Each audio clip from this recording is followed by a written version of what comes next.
सत्य है। क्यों? हजारों लोग वृंदावन जाते हैं और सबके चित्त में वृंदावन ऐसे घर करके बैठ जाता है। जो एक बार जावे, वृंदावन में भीड़ खूब, वृंदावन में व्यवस्था इतनी ज्यादा नहीं है, वृंदावन में प्रशासन के इतने वो हैं, बिहारी जी भी अगर दर्शन करना हो तो बहुत योजनाएं बनानी पड़ती हैं, पर फिर भी वृंदावन सबको इतना प्रिय क्यों है? क्योंकि वह वृंदावन ठाकुर जी को अति प्रिय है। इसीलिए जब वृंदावन रसामृत पद लिखा गया तो उस पद की प्रथम पंक्ति में यही शब्द आए, श्यामा हृदय कमल सो प्रगट्यो। हम विश्राम में पूरा गाएंगे, पर अभी एक भाव है, श्यामा हृदय कमल सो प्रगट्यो, श्याम हृदय को भाई, वृंदावन प्यारो वृंदावन, श्री वृंदावन मेरो वृंदावन। वृंदावन किशोरी जी के हृदय से प्रकट हुआ है, और जब किशोरी जी के हृदय से वृंदावन प्रकट हुआ तो ठाकुर जी को वृंदावन ने इतना भाया, इतना भाया, इतना भाया। अरे भैया, किसी को कोई स्थान भा जाए तो वो वहां एक घर बनाता है। जैसे चंडीगढ़ के लोगों को शिमला भा जाए तो शिमला में एक घर बना लेते, ज्यादा पैसा आ जाए तो।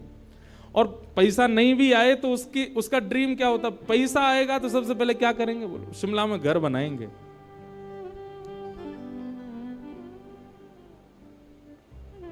और कौन सी जगह कल जो हम देख रहे थे आपके घर से जो दिखती है, कौन सी जगह है वो? है कसौली, वहां घर बनाएंगे। किसी को कोई स्थान भा जाए तो वहां एक घर बनाने की सबका ड्रीम होता है। पहाड़ पर तो विशेष रूप से। हमारे ठाकुर जी ने वृंदावन में 5000 घर बनाए। कितने? 5000 से ज्यादा मंदिर हैं वृंदावन में। वृंदावन का मतलब आप केवल वही मत समझा कीजिए छठीकरा से लेकर के और यमुना जी तक। संपूर्ण 84 कोस जो है ये पूरा वृंदावन ही है। पर जहां बिहारी जी विराज रहे हैं, राधा वल्लभ जी विराज रहे हैं, राधा रमन जी विराज रहे हैं, यमुना जी बह रही हैं, गोपेश्वर महादेव हैं, ये उस 84 कोस वृंदावन का मध्य है, सेंटर है। बाकी वृंदावन तो पूरा 84 कोस का है। संपूर्ण 84 कोस में 5000 से ज्यादा मंदिर है। मंदिर मतलब ठाकुर जी ने घर बनाए हैं। इतना प्रिय है ठाकुर जी को वृंदावन। और जो ठाकुर वृंदावन से चले भी गए, मदन मोहन जी, गोपीनाथ जी, गोविंद देव जी, वो जहां जाके विराजे वृंदावन वहां प्रकट कर लिया। आप कभी जयपुर जाइए, जयपुर में गोविंद देव जी जाइए, आपको ऐसा लगेगा ही नहीं कि आप राजस्थान में हो, ऐसा लगेगा वृंदावन में ही है। मदन मोहन जी बिहरत निस दिन कुंज गलिन में, ब्रज जन मन सुख धाम, मदन मोहन को रूप निरख के, सनातन बलि बलि जाए, वृंदावन प्यारो। मदन मोहन जी, सनातन गोस्वामी ने इनको प्रकट किया। मदन मोहन जी भी पहले जयपुर में ही विराजते थे। गोपीनाथ जी, गोविंद देव जी और श्री मदन मोहन जी तीनों जयपुर में ही थे। बहुत ध्यान से सुनिए सब लोग। तो जयपुर के राजा की पुत्री मदन मोहन जी की सेवा करती थी। मदन मोहन जी को लाड़ लड़ाती, पूरे दिन उन्हीं को सजाती रहती, उन्हीं का श्रृंगार करती, सेवा करती। राजा स्वयं गोविंद देव जी की सेवा करते और उनकी जो पत्नी थी वो गोपीनाथ जी, मतलब पूरा परिवार ही तीनों ठाकुर की सेवा करते थे। अलग अलग भवन में, अलग अलग महलों में ठाकुर जी विराजते थे। तो राजा की पुत्री का विवाह हुआ करौली राजस्थान में, जहां मदन मोहन जी अभी विराजते हैं। तो राजा की पुत्री का जब विवाह हुआ तो पुत्री से राजा ने कहा, बिटिया ये बताओ तुम्हारा विवाह है, तुमको हम दहेज में क्या दें? वैसे तो हमने सब दिया, लेकिन फिर भी तुम्हारी कोई इच्छा हो तो मांगो। उसने कहा, पिताजी मुझे सबसे ज्यादा प्रेम श्री मदन मोहन जी से है। आप, माता जी और पूरा परिवार गोविंद देव जी, गोपीनाथ जी की सेवा किया करो। मदन मोहन जी को मैं ले जाऊं अपने साथ, अपने ससुराल में इनकी सेवा करूंगी। बड़ी अच्छी कथा है, ध्यान से सुनना। राजा रोने लगा, अपनी पुत्री के चरणों में सर झुका के बोला, मुझे क्षमा कर दे पुत्री, तू जो मांगेगी सो दूंगा, पर ये मेरे हृदय हैं, मैं इनको नहीं दे सकता। मैं वृंदावन से मुगलों से बचा करके इनको लेके आया हूं। वैसे तो ठाकुर जी को बचने की कोई आवश्यकता, ठाकुर जी कृपा करके आए हैं जयपुर में राजा के ऊपर, पर इनको देख करके मेरे प्राण बचते हैं। तू जो मांगेगी सो दे दूंगा। पर मदन मोहन जी बोले, पिताजी गोविंद देव जी, गोपीनाथ जी हैं ना आपके पास में, मदन एक ठाकुर जी मुझको दे दो। यहां राजा की जिद हो गई, नहीं दूंगा। पुत्री की जिद हो गई कि मुझे तो चाहिए, नहीं तो मैं विदाई नहीं होंगी। राजा की पत्नी ने भी कहा, अब इतनी कह रही है तो आप दे दीजिए ना, हमारे पास 2 ठाकुर हैं, इनकी सेवा हम करेंगे विस्तार से। और वैसे भी मदन मोहन जी की पूरी सेवा बचपन से उसने ही की है। तो राजा ने एक प्रस्ताव रखा। बोले, अच्छा पुत्री एक काम करते हैं। बोले, क्या? मैं तेरी आंख पे पट्टी बांधूंगा और आंख पे पट्टी बांध करके मदन मोहन जी जैसे 7 स्वरूप तेरे सामने खड़ा करूंगा, जिनमें से 6 स्वरूप जो होंगे वो मैं बनवाऊंगा और 1 स्वरूप वास्तविक मदन मोहन जी होंगे। आंख पे पट्टी बांध करके तुझे स्पर्श करके अगर तूने असली मदन मोहन जी को पहचान लिया तो मैं ये मान जाऊंगा कि तू नहीं, ठाकुर जी तेरे संग जाना चाहते हैं। ठाकुर जी की इच्छा पता चल जाएगी। तो राजकुमारी बोली, ठीक है, आप ये प्रयोजन कीजिए। राजा ने महाराज कारीगरों को बुलवाया और मदन मोहन जी के डिट्टो कॉपी 6 स्वरूप बनवाए और 6 स्वरूप बनवा करके मदन मोहन जी सहित 7 स्वरूपों को खड़ा किया। पुत्री के आंख पर पट्टी बांध दी, एक जैसा इत्र, एक जैसी पोशाक, एक जैसा मुकुट, एक जैसा श्रृंगार, सब कुछ बिल्कुल एक जैसा। और कहा, पुत्री अब तू इनमें से जो 7 में से पहचान लेगी, अगर असली तूने पहचान लिए तो मैं तेरे संग भेज दूंगा। उसने हाँ तो बोल दिया, लेकिन वो कांपने लगी, घबराने लगी। जैसे ही उसने नेत्रबंद किए तो कथा ऐसी है कि वो रात्रि में जब सोई, अगले दिन परीक्षण होना था, तो रात्रि में जब सोई तो बहुत रोई और ठाकुर जी से कहने लगी, नाथ मैं आपसे बहुत प्रेम करती हूं, मैं आपके बगैर नहीं रह सकती, पर मेरे पिताजी की बहुत जिद है, अब कहीं मैं आपको नहीं पहचान पाई मेरे तो प्राण ही निकल जाएंगे, विदा होना तो बहुत दूर की बात है।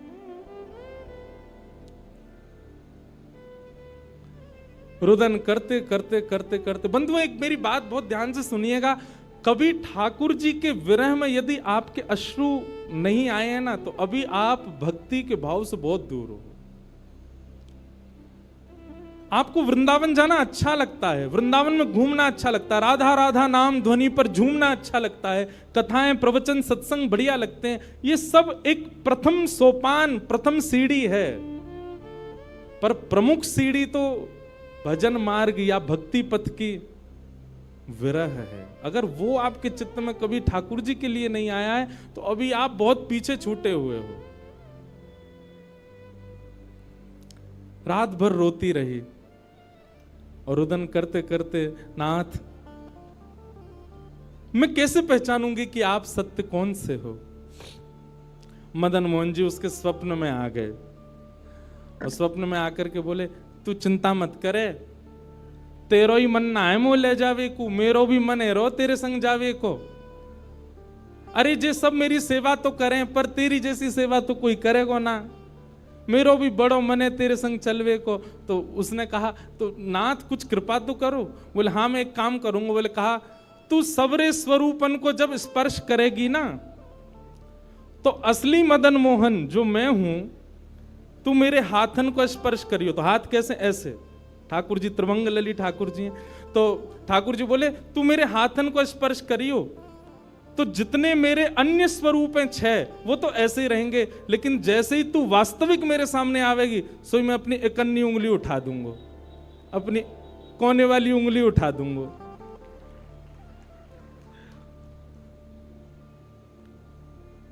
ठाकुर जी कितना प्रेम करते हैं अपने भक्त से। ठाकुर जी बोले मैं अपनी इकन्नी उंगली उठा दूंगा और तू स्पर्श करती करती मेरी जैसे इकन्नी उंगली उठे वाकू पकड़ लियो और तुरंत पिताजी से कह दियो जय रे मदन मोहन जी, मैं चल दूंगा तेरे संग। अब तो दूसरे दिन वो पिताजी के पास गए, पिताजी जल्दी करिए कब चलना है कब। बोले तुझे तो इतना विश्वास है जैसे तू वास्तविक में मदन मोहन जी को ले ही जाएगी, लेकिन बिटिया तू भी याद रखियो मैंने ऐसे स्वरूप बनवाए कि कोई बता ही नहीं सकता कि असली मदन मोहन कौन से। बोले पिताजी आप सन्मुख पधराओ तो। महाराज भीड़ लग गई देखने वालों की, पूरा राजभवन इकट्ठा हो गया जयपुर का। 7 स्वरूप विराजमान हुए। पुत्री के आंख पर अभी विवाह हुआ, उसका विदाई नहीं हुई है, आंख पर पट्टी बांध करके और कहा जाओ अगर मदन मोहन जी की इच्छा होगी तो तू ढूंढ ले। अब मदन मोहन जी तो पहले ही बता चुके हैं ऐसे मिलूंगा, जैसे मानो टीचर पहले ही एग्जाम पेपर लीक कर दे ये क्वेश्चन आने वाले तैयार कर आना।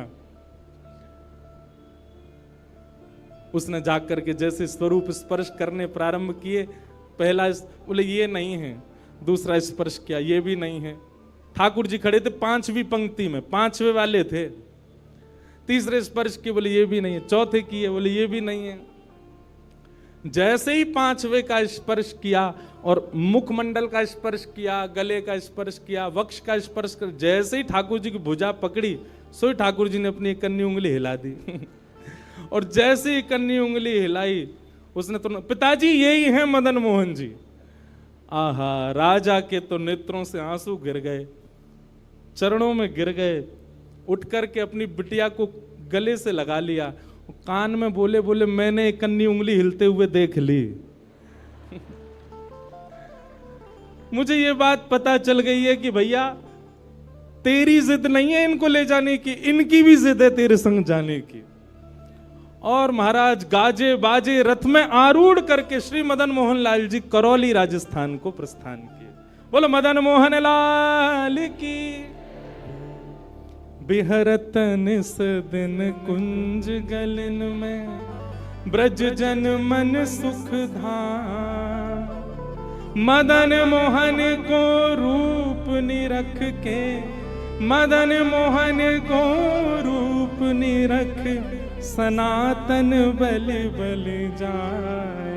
वृंदावन प्यारो वृंदावन, श्री वृंदावन मेरो।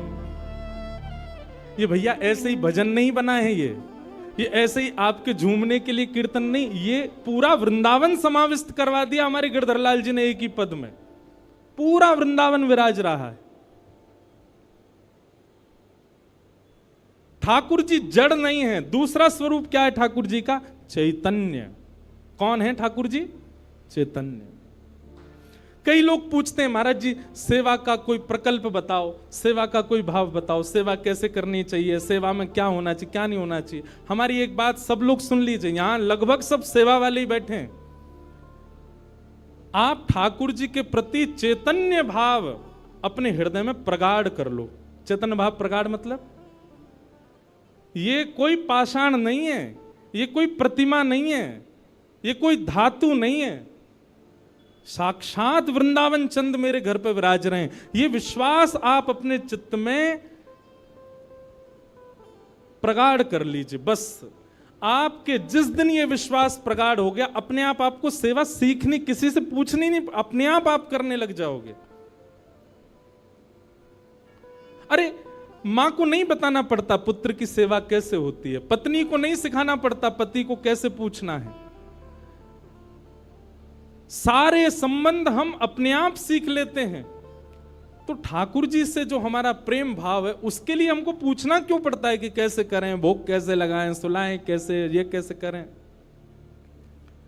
शास्त्रीय बात पीछे है, पहले आप प्रेम भाव में तो आओ। ठाकुर जी अपने आप सिखा देंगे अपनी सेवा कैसे करनी।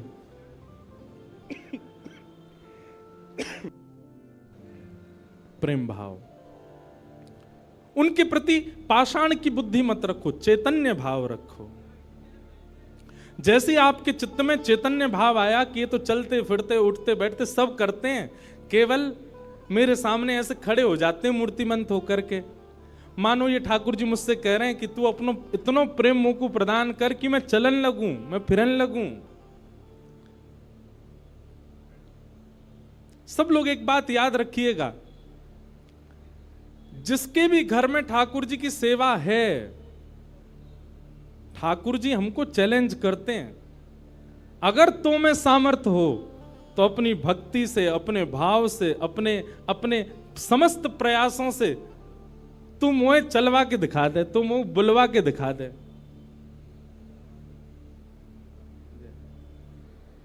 बोलो गंगा मैया की जय। वापस प्रस्थान कर जाओ। महाराज जी हरिद्वार को प्रस्थान कर रहे हैं, महाराज जी के श्री चरणों में बार। हाँ आऊंगा महाराज जी, मैं दिसंबर में आऊंगा जल्दी। बोलो गंगा मैया की जय। मैं क्या कह रहा था, ठाकुर जी हम आप सबको एक चैलेंज दे के रखें कि तो में यदि सामर्थ्य हो मुझे बुलवा के दिखाए दे, मुझे चलवा के दिखाए दे, मुझसे कोई लीला करवा के दिखा दे। मैं तो ऐसे ही बैठा रहूंगा लड्डू गोपाल बने, तेरे प्रेम में सामर्थ्य हो तो करवाए ले। जिस दिन ठाकुर जी हमारे घर आ जाते हैं उसी दिन से हमारी एक चैलेंज हमारे ऊपर आ जाता है, हम में सामर्थ्य हो, ठाकुर जी बोल के दिखा दें, ठाकुर जी कुछ करके दिखाएं।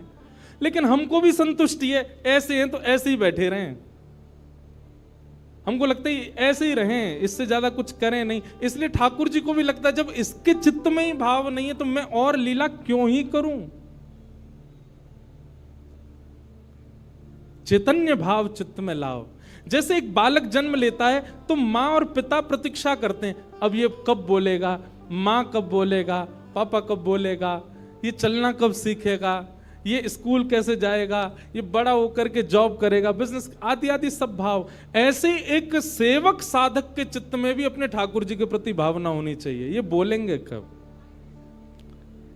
हम एक बधाई गाते हैं ना नंदोत्सव में, उस बधाई में एक पंक्ति गाते हैं, धन्य घड़ी जब होए यशोदा मैया कह के बोले, नूपुर बांध दो चरणन में घुट मन डोले, नूपुर बांध दो चरणन में घुट मन डोले, पकड़े बाबा की उंगरिया तेरो ललना जुग जुग जीवेरी यशोदा मैया तेरो ललना। स्वामी जी हरिदास जी जब सेवा करते थे ना तो ठाकुर जी बिहारी जी ऐसे ही नहीं रहते थे जैसे हमको दिख रहे हैं। स्वामी जी जैसे ही कपाट करते थे सोई बिहारी जी बैठ जाते थे, बंसी सब नीचे करके हाथ सीधे कर लेते। मैं तो हार गयो पूरे दिन खड़े खड़े, स्वामी जी तुम बार बार पर्दा करते रहे करो। इसीलिए बिहारी जी में बार बार पर्दा आता, क्यों, ठाकुर जी उतनी देर बैठ लेते हैं, क्यों, खड़े खड़े थक गए। बहुत भाव है पर्दा के, पर एक भाव यह भी है। तो स्वामी जी को अनुभव होता है तो इसका मतलब क्या है, ठाकुर जी लीला करते हैं पर अब क्यों नहीं कर रहे, हमारे भीतर स्वामी जी जैसा भाव नहीं है। श्री हरिराम व्यास जी के विराज रहे ठाकुर जी, बाबा के ठीक पीछे जुगल किशोर जी। मुझको तो रूप देख के ही पता चल जाए कौन से ठाकुर जी हैं। जुगल किशोर जी, इनके चरित्र में आता है कि एक बार कोई साधक वंशी दे गया, और वंशी देख करके बोला हरिराम व्यास जी जुगल किशोर जी को वंशी पधरा देना, नई सोने की वंशी है। तो आपने श्रृंगार करके जैसे ही वंशी ठाकुर जी के हाथ ऐसे ही रहते हैं, तो वंशी पोली उसमें जैसे ही प्रवेश कराई, ठाकुर जी के हाथ का जो छिद्र है वो छोटा पड़ गया, वंशी बड़ी, लेकिन ज्यादा बड़ी नहीं, नेक बड़ी, नेक। तो व्यास जी ने थोड़ा श्रम किया, थोड़ा जोर लगाया कि वंशी कैसे भीतर जाए। तो जैसे ही जोर लगाया ठाकुर जी का हाथ छिल गया और वहां से रक्त निकलने लगा श्री जुगल किशोर जी के। हरिराम व्यास जी ने जैसे ही रक्त देखा मूर्छित होके गिर पड़े वहीं पर। और जब होश में आए तो अपने अपने पुत्र को सेवा दे दी और कहा मैंने ठाकुर जी को श्रमित कराया है, अब मैं अपने आप को दंड दूंगा। तो क्या दंड दिया? सूर्य उदय से सूर्यास्त तक वृंदावन की परिक्रमा ही लगाते रहते थे, ये दंड दिया उन्होंने खुद को। पहला दिन था दंड का। एक बात सुनिएगा, इन आचार्यों के चरित्र से ना कुछ कुछ सीखा कीजिए। आपकी सेवा में आपसे कोई अपराध बनता है, आपसे कोई गलती हो जाती है, आपसे कोई दोष बन जाता है, तो उसके लिए आप जाकर के पूछते हैं हमसे अपराध हो गया, हम क्या करें? पूछिए मत, स्वयं को अपने आप ही दंड उत्सव मना लीजिए। और दंड उत्सव क्या है? तुरंत वृंदावन जाओ, एक परिक्रमा लगाओ, किसी वैष्णव को प्रसाद पवाओ, ब्रजवासी को कुछ दे करके उनको प्रसन्न करके आओ। यही दंड है वैष्णव अपराध का, भगवत अपराध का। तो श्री हरिराम व्यास जी वृंदावन में भ्रमण करते रहे, परिक्रमा लगाते रहे। परिक्रमा करके रात्रि में जैसे ही लौट करके आए, बहुत सावधानी से सुनो, तो शयन का दर्शन करने जब गए तो शयन के दर्शन में आपने क्या देखा कि जुगल किशोर जी ने स्वर्ण की वंशी धारण कर रखी, वही वंशी जो सुबह वो पधराना चाह रहे थे। उन्होंने अपने पुत्र को बुलाया, पुत्र को बुला के बोले ये वंशी सुबह ठाकुर जी के हाथ में नहीं आ रही थी, अभी कैसे धारण हो गई? बोले पता नहीं पिताजी, आप तो चले गए थे, मैंने वंशी उठा करके धारण कराई, ठाकुर जी ने धारण कर ली। हरिराम व्यास जी ने जैसे ही वंशी निकाल करके देखी तो क्या पाया? ठाकुर जी ने अपना हाथ ही बड़ा कर लिया वंशी धारण करने के लिए, उनके लिए। अब ताली से काम नहीं चले, हमारे ठाकुर जी करते हैं ऐसे? क्यों नहीं करते? और हम संतुष्ट क्यों हो जाते हैं? जैसी सेवा है उससे हमको प्रसन्नता क्यों हो जाती है? नहीं। ये इस बात का प्रमाण है कि कहीं ना कहीं हमारी भक्ति में, हमारे भाव में, हमारे प्रेम में अभी वो स्तर नहीं आया कि ठाकुर जी उसको स्वीकार कर लें। इसलिए भैया सबसे पहली बात भक्ति में, सेवा में सबसे पहला प्रकार, ठाकुर जी को आप चैतन्य मानो। वो जड़ नहीं है, वो पीतल के नहीं है, वो अष्टधातु के नहीं है, वो मार्बल के नहीं है, वो साक्षात ठाकुर जी हैं, वो साक्षात चैतन्य है। उनके प्रति चैतन्य बुद्धि आपने धारण कर ली, अपने आप ठाकुर जी अपने आप लीलाएं कराना प्रारंभ कर देंगे। मुझको राधा रमण कर दो वैसा मगन, मुझको राधा रमण। नित्य की प्रार्थना होनी चाहिए ठाकुर जी से, रटू में तेरा नाम यूं आठों याम, रटू में तेरा नाम यूं आठों याम, रटू में तेरा नाम यूं आठों याम,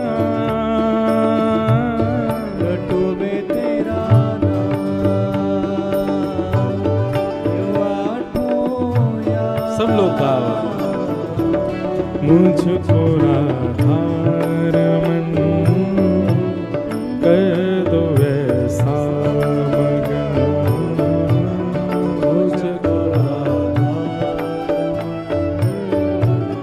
कर दो वैसा। हो करुणा निधान मुझ पे कृपा कर रीझिए, करुणा निधान मुझ पे कृपा कर रीझिए, करुणा निधान मुझ पे कृपा कर रीझिए।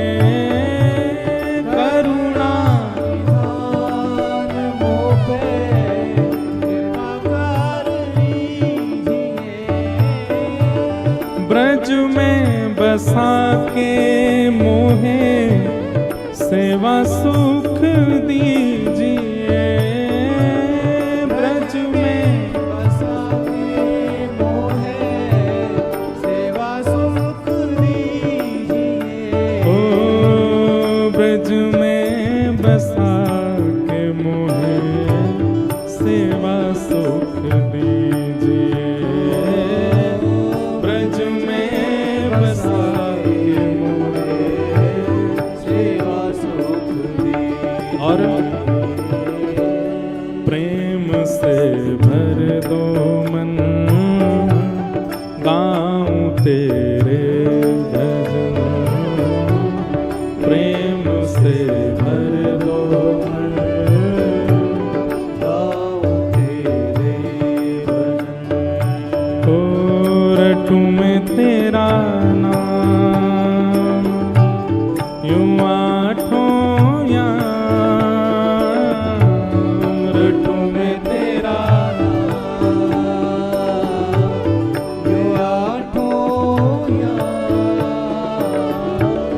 मुझको राधा रमन कर दो ऐसा मगन, मुझको राधा रमन कर दो ऐसा। श्री राधा रमण लाल की, करताल बजा के गाओ।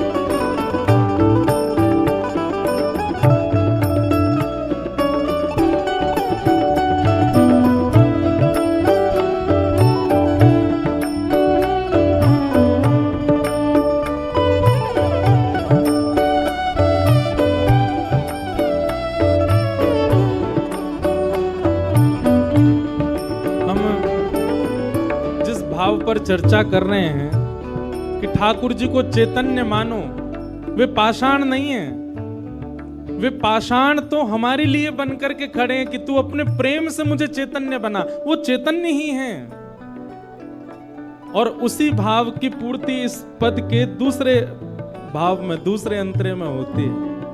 भाव से गाओ सब लोग। भाव भरे भूषणों से आपको सजाऊं मैं, भाव भरे भूषणों से आपको सजाऊं मैं।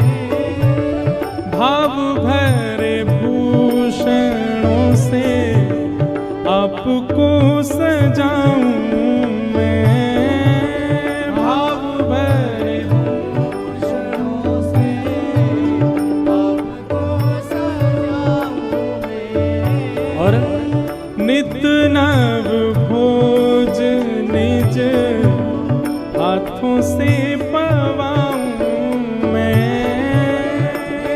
नव भोज निज हाथों से पवाऊं मैं। ओ नित नव भोज निज हाथों से पवाऊं मैं।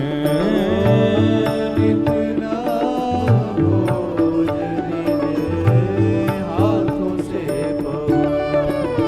भैया हम सबके लाल जी पूरे दिन खड़े रहे और कोई के लड्डू गोपाल हैं तो पूरे दिन बैठे रहे, उनके पामन में दर्द ना हो तो ऐसी भावना हमारे चित्त में नहीं आती कभी। नित्य की सेवा में एक काम किया कीजिए, रोज रात्रि अपने ठाकुर जी के चरण जरूर दबाया कीजिए। सिंथेटिक नहीं पर असली वाला इत्र मंगाइए, थोड़ा महंगा आएगा, मंगवाओ ठाकुर जी की सेवा के लिए। और चरणों में इत्र लगा करके और फिर बड़े धीमे धीमे उंगलियों से। अच्छा एक बात और है, हमारे पुष्टि मार्ग के आचार्य कहते हैं ठाकुर जी की सेवा में अंगूठा का प्रयोग नहीं होना चाहिए। क्यों? कहीं भी जोर लगाना होता है हम अंगूठा का ही प्रयोग करते हैं। और ठाकुर जी की सेवा में अगर आप अंगूठा लगाते हो ठाकुर जी को पीड़ा होती होगी, लग जाती होगी, इसलिए उंगलियों से सेवा का ही निधान होना चाहिए। कहीं उठा करके भी रखें तो अंगूठा से ठाकुर जी को बड़े आराम से स्पर्श करना चाहिए। शास्त्र हमारे आचार्य तो ऐसा कहते हैं कि अगर आपने अंगूठा का प्रयोग किया भी है तो श्रृंगार के बाद ठाकुर जी का एक अलग से भोग लगाओ। किस बात का? श्रम भोग। ठाकुर जी आपको दर्द हो गया होगा, हमने अंगूठा से दबाया आपको, इसलिए मंदिरों में श्रम भोग आता है। बेचारो बहुत हमारो ठाकुर वृंदावन को बड़ो हल्को सो नेक में हार जाए, नेक जोर से सर दबाए दो, हाथ दबाए दो, पांव दबाए, थक जाए इतने में तो श्रम भोग लाओ। नित्य रात्रि में ठाकुर जी को शयन से पहले चरणों में इत्र जरूर सेवा किया करो। श्रृंगार कोई कर जाए, भोग कोई बनावे, पर रात्रि शयन तो सेवक को स्वयं कराने चाहिए। दाबु तुमरे चरण करो जब तुम शयन, दाबु तुमरे चरण करो जब तुम स्वयं। ओ दाबु तुमरे चरण करो जब तुम शयन,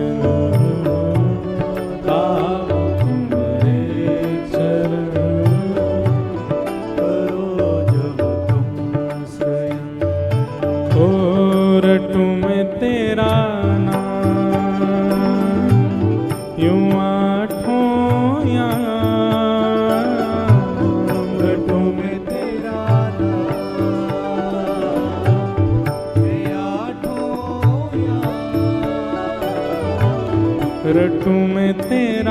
नाम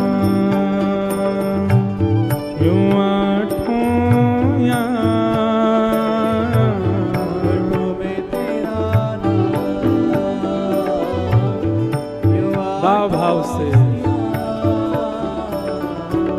मुझको राधा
चैतन्य मानो, ठाकुर जी के प्रति चैतन्य भाव रखो।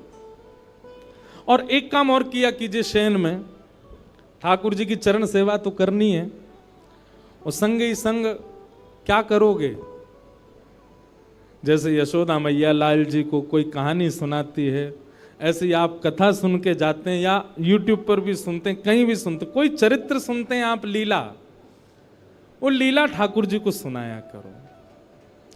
अब कई लोग क्या करते हैं, कथा चालू करके फोन में ठाकुर जी के आगे धर देते हैं। अच्छी बात है, हमारी हाजिरी लग जाती है आपके ठाकुर जी पर शयन के समय तो आप अपने ठाकुर जी को स्वयं कथा सुनाओ। जैसे बालक को माँ से कहानियां सुनकर के नींद आती है, वैसे ही हमारे घर के ठाकुर जी, बंधुओं देखो, मंगला में जब ठाकुर जी सुबह सुबह उठते हैं ना, उस समय आप कौन हो? उस समय आप गोपी का स्वरूप हो। सभी साधक बहुत ध्यान से सुनिएगा, मंगला में ठाकुर जी के उत्थाप, सुबह सुबह उठाने के समय आप गोपी स्वरूप धारण करके ठाकुर जी को उठाओ।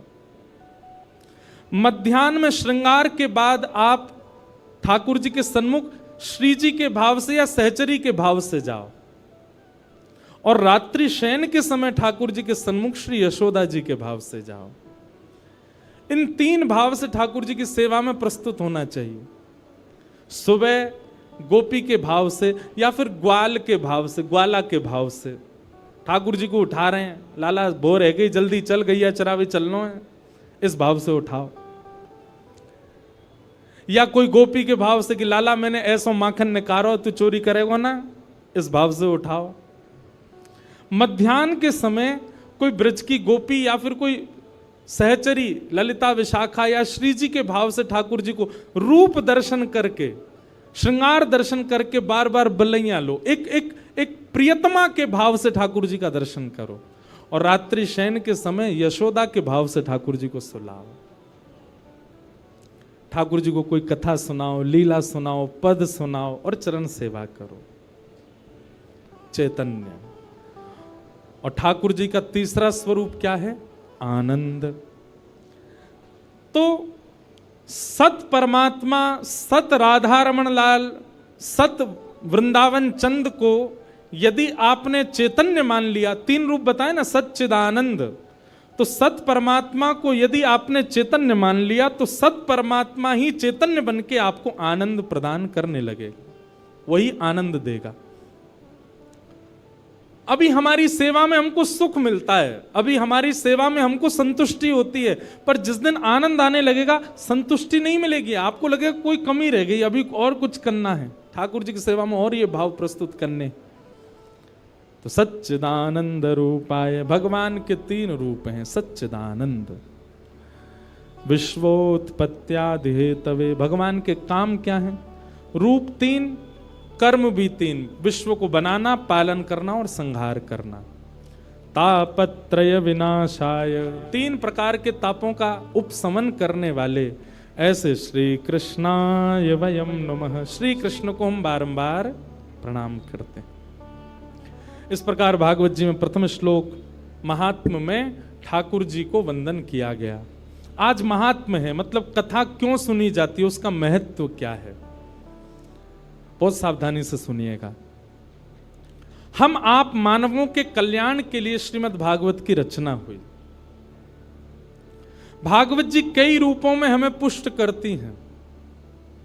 उन्हीं भावों को बताते हुए आगे के सत्र में बताते हैं, आगे के प्रसंग में बताते हैं कि एक बार नारद जी महाराज भ्रमण करते करते बद्रीनाथ गए, और बद्रीनाथ में उनको भगवान का प्रथम अवतार मिला। भगवान के प्रथम अवतार कौन है बताओ?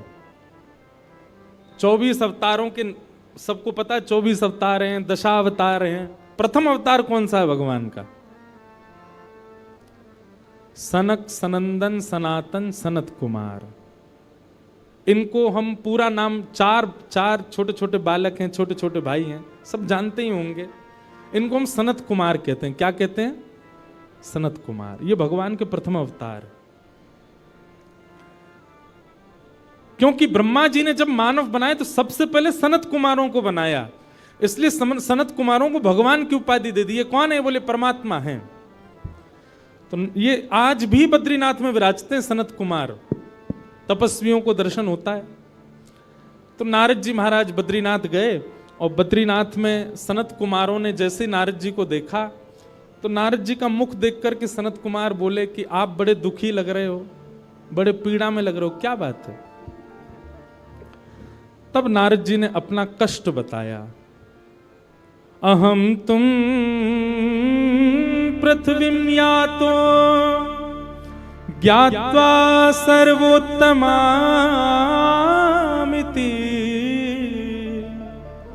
पुष्करं च प्रयागं च काशी गोदावरी तथा। नारद जी महाराज बोले, हे सनत कुमार, मैं देवलोक से पृथ्वी पर आया ये जानकर के कि पृथ्वी तो बहुत अच्छी है। बहुत सावधानी से सुनना। जैसे जो लोग विदेश जाते रहते हैं ना, वो विदेश ना जाने वालों के आगे विदेश का ही गुण गाते रहते हैं। अमेरिका ऐसा है, लंदन ऐसा है, ऑस्ट्रेलिया ऐसा है, विदेश का ही यश सुनाते रहते हैं। पर हमने एक चीज अनुभव करके देखी, और भी कोई विदेश जाने वाला हो उसने भी किया होगा, जितना उसका बखान किया जाता है वहां पहुंच करके उसका 0.1% भी नहीं होता, वैसा बिल्कुल भी नहीं होता। लेकिन वृंदावन के लिए उल्टा है। वृंदावन का आप जितना बखान सुनोगे, जितनी महिमा सुनोगे, जितनी प्रशंसा सुनोगे, पहुंच करके उससे 100 गुना ज्यादा है। वृंदावन का विपरीत है।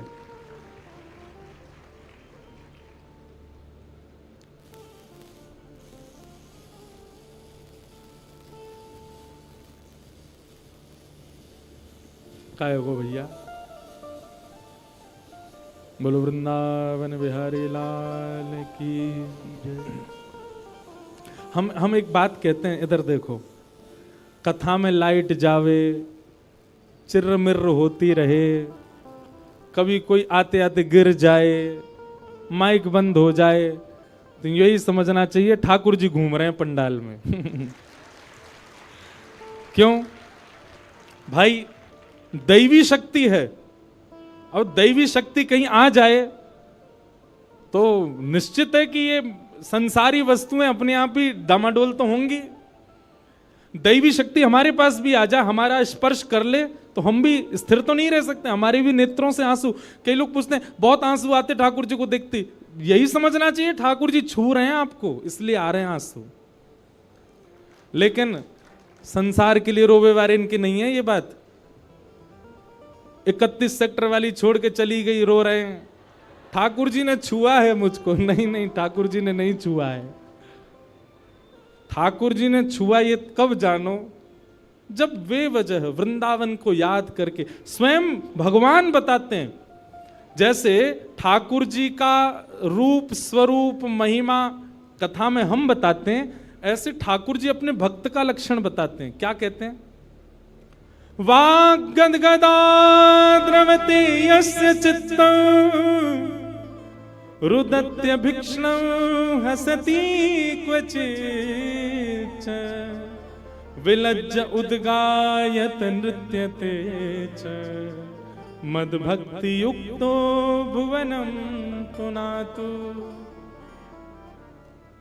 ठाकुर जी कहते हैं, बोले बैठे बैठे मेरी कथा सुनते सुनते जिसका कंठ भर आता हो, मेरे भक्त के लक्षण क्या है भगवान बता रहे हैं। मेरी कथा सुनते सुनते जिसका गला भर आता हो, नेत्रों से अविरल अश्रुधार गिरने लग जाती हो, और अश्रुधार गिरते गिरते गला भरे भरे तभी मेरी कोई मधुर लीला सुन के रुदन करते करते हंसने लग जाता हो, और वही लीला सुनते सुनते चरम स्थिति में आकर के भुजा उठा करके उन्माद नृत्य करता हो, कभी हंसने लग जाए कभी रोने लग जाए, भुजा उठा करके बिना चिंता किए कौन क्या कहेगा मेरे संकीर्तन में नृत्य करने लग जाए। भगवान कहते हैं मद भक्ति युक्तो, वो मेरा भक्त है जिसके नेत्र से बिना किसी कारण के बस मेरी याद में अश्रु आ जाते हों, वो मेरा भक्त है। तो ठाकुर जी स्पर्श करेंगे तो निश्चित है कि अश्रु आने हैं। तो भगवान का आगमन होता है तो ही ऐसा होता है पंडाल में।